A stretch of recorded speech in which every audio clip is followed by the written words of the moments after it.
Assalamualaikum warahmatullahi wabarakatuh. Kembali lagi dengan saya Stefani Sintia Putri dari semester 6 Teknologi Benih 2. Nah, di video kali ini kita akan membahas mengenai tugas ujian tengah semester mata kuliah kewirausahaan benih yang telah saya rancang, yakni Bestri Farm. Nah, apa sih Bestri Farm itu? Bestri Farm adalah reseller usaha pembibitan tanaman hias dan tanaman buah dari CV Kebon Agri Jogja yang dipasarkan oleh saya dan kelompok kewirausahaan benih kelompok saya yang merupakan mahasiswa dari Polbangtan Yogyakarta. Yang pertama, kita akan membahas mengenai identifikasi ide dan peluang usaha. Identifikasi ide ini muncul dari diskusi kelompok terkait sulitnya mengetahui tanaman hias yang tersedia di toko serta harga tanaman hias yang tinggi. Selain itu, awal mula dari ide produk agribisnis ini, kami berawal dari wawancara yang telah dilakukan ke Kebon Agro Jogja Mitra Tani dan bertemu langsung dengan pemilik serta pendirinya, yakni Bapak Sugiartono. Lalu kami melakukan identifikasi potensi wilayah di Kabupaten Sleman dan Yogyakarta.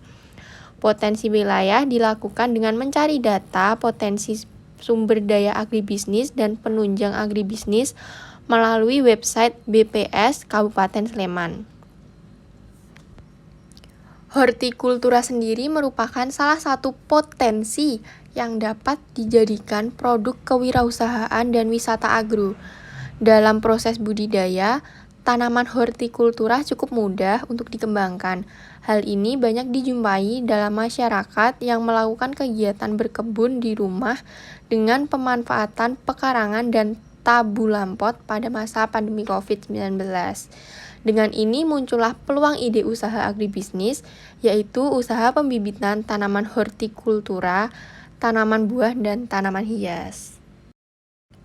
Lalu, kami juga melakukan analisa SWOT, strength atau kekuatan, memiliki harga yang terjangkau, menggunakan bahan organik pada media tanam dan perawatan tanaman. Lalu yang kedua yaitu weakness atau kelemahan, minimnya modal, dan sulitnya mendapat pasar untuk kalangan mahasiswa seperti kami. Lalu yang ketiga yaitu opportunities atau peluang yang besar, kompetitor usaha sejenis masih sedikit, dan jumlah permintaan yang besar. Lalu yang keempat yaitu threats atau ancaman. Usaha agribisnis ini memiliki kreativitas produk-produk harus terus baru dan baik, persaingan yang kuat dengan kompetitor lainnya. Lalu kita akan membahas mengenai hasil riset konsumen. Lalu pada video PowerPoint ini sudah saya lampirkan juga survei konsumen bibit tanaman buah dan bibit tanaman hias yang kami sebar melalui Google Form. Hasil riset kami mengenai profil konsumen, umur dari konsumen sendiri rata-rata berusia 17 hingga 30 tahun dengan kebanyakan respondennya adalah perempuan yang memiliki rata-rata pendapatan berkisar 500.000 hingga 2 juta. Namun, tidak menutup kemungkinan kalangan menengah ke atas dengan pendapatan di atas 2 juta. Lalu untuk tingkat pendidikan sendiri, kalangan pemuda menjadi sasaran utama sehingga tingkat pendidikan adalah SLTA atau SMA. Dengan status perkawinan, belum berstatus berkeluarga, dan pekerjaan, kebanyakan pekerjaannya adalah mahasiswa. Dalam riset yang telah kami lakukan, konsumen bibit tanaman buah dan tanaman hias biasanya membeli tanaman hias dan tanaman buah di sebuah toko tanaman hias dan tanaman buah. Dan ada beberapa yang membeli di marketplace dan media sosial. Lalu untuk jenis tanaman hias yang konsumen sukai, 57% menyukai tanaman berbunga, dan sisanya aglonema, bonsai, anggrek, dan juga kaktus. Selanjutnya adalah desain produk kewirausahaan. Berikut adalah logo dari usaha agribisnis kami, yaitu Best Tree Farm, bibit terbaik. Lalu ini juga ada beberapa contoh produk tanaman hias yang kami pasarkan. Selanjutnya yaitu minimum viable product. Dalam MVP memiliki 4 elemen. Yang pertama yaitu fungsional. Produk tanaman hias dapat dijadikan bisnis yang sangat menjanjikan dan bisa juga dijadikan sebagai penghias pekarangan maupun halaman rumah. Yang kedua yaitu desain. Produk tanaman hias kami memiliki desain yang sederhana, namun mampu bersaing di pasaran. Lalu yang ketiga yaitu reliability. Produk tanaman hias kami selalu mendapatkan perawatan optimal setiap harinya, agar kualitas produk tanaman hias kami tetap terjaga. Yang keempat yaitu usability. Produk tanaman hias kami mudah digunakan dan intuitif. Perawatan yang digunakan cukup mudah dilakukan. Nah, topik bahasan terakhir kita kali ini yaitu analisa kelayakan usaha. Nah, menurut teman-teman nih, layak atau tidak berbisnis menjadi reseller bibit tanaman hias dan bibit tanaman buah? Nah, mari kita bahas. Dalam analisa biaya kelayakan usaha agribisnis terdapat 8 poin. Yang pertama yaitu biaya tetap. Biaya tetap sendiri merupakan seluruh biaya yang kami keluarkan dalam proses produksi untuk menghasilkan produk bibit tanaman hias. Biaya tetap ini memiliki nilai yang konstan.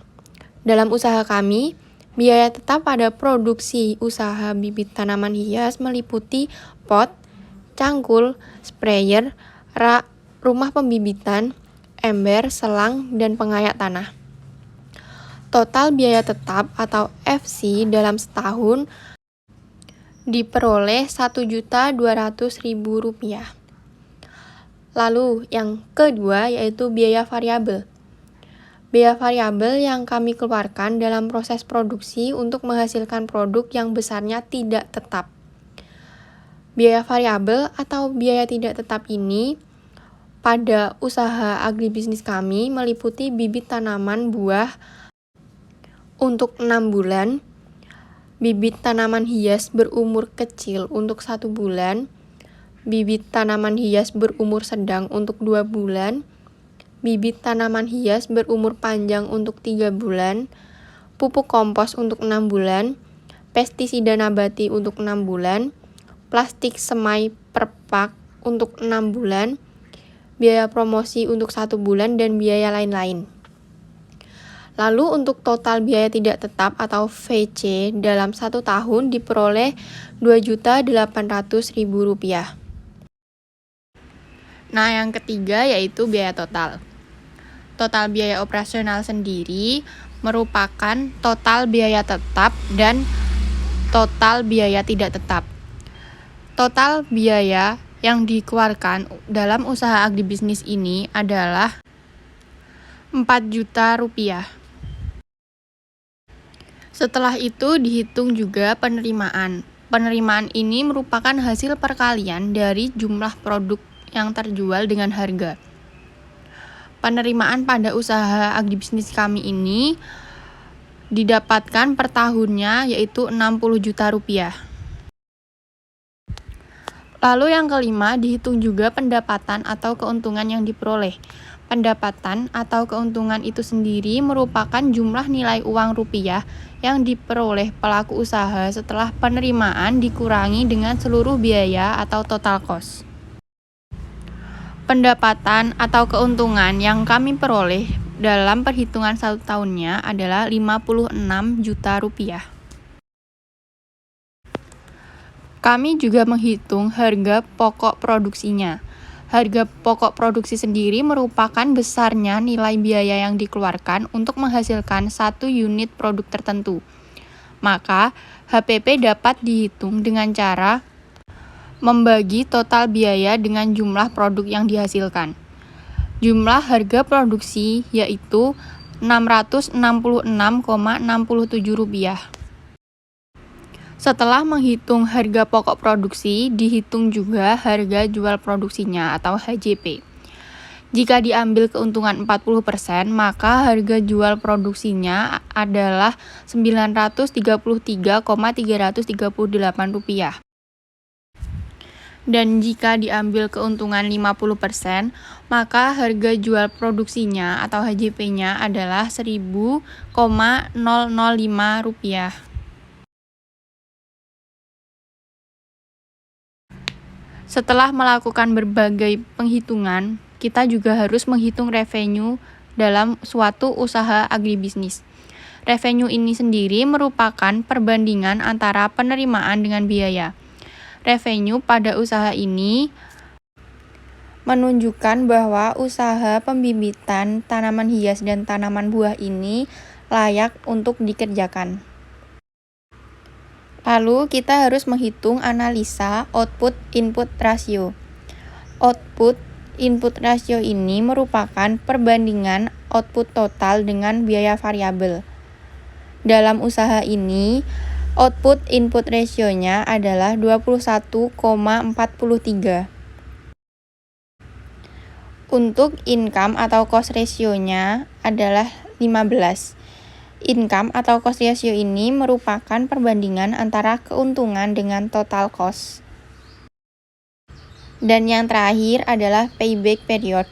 Payback period ini merupakan waktu yang dibutuhkan untuk mengembalikan biaya suatu usaha. Rumus dari payback period sendiri yaitu biaya total dibagi pendapatan. Payback period pada usaha agribisnis pembibitan tanaman buah dan tanaman hias yang kami lakukan adalah 0,067 atau modal akan kembali pada saat usaha berjalan kurang lebih 6 hari.